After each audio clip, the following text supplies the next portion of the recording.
A lot of people's favorite Bible story is Daniel in the lion's den. What a cool story. Daniel gets thrown into the lion's den.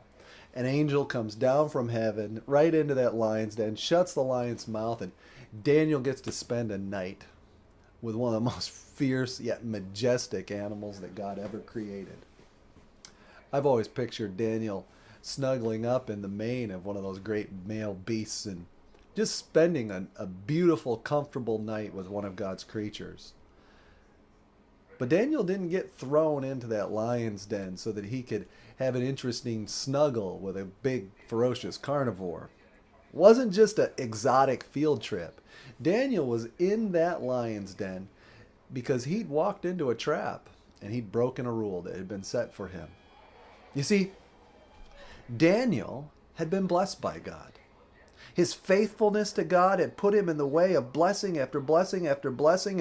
And the king saw that God was blessing everything that Daniel was doing and decided, you know what? I'm going to put him over everything and everyone underneath me.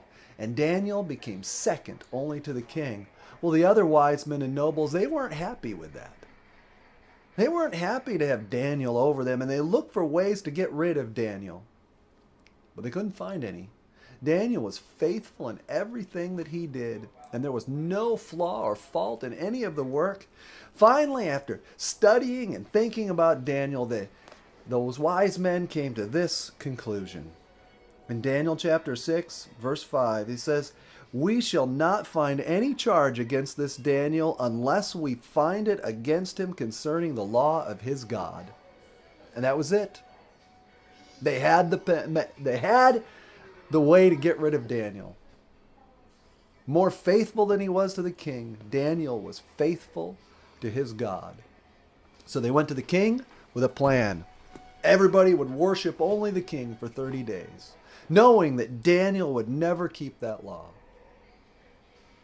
Daniel worshiped his God every morning, every noon, every night. And they arrested him, and he was thrown into that lion's den. All because he was faithful to God. The song says, "Dare to be a Daniel." Would you dare to be a Daniel? Would I dare to be a Daniel? It's a tough question to answer. I would hope I would. I pray that you would.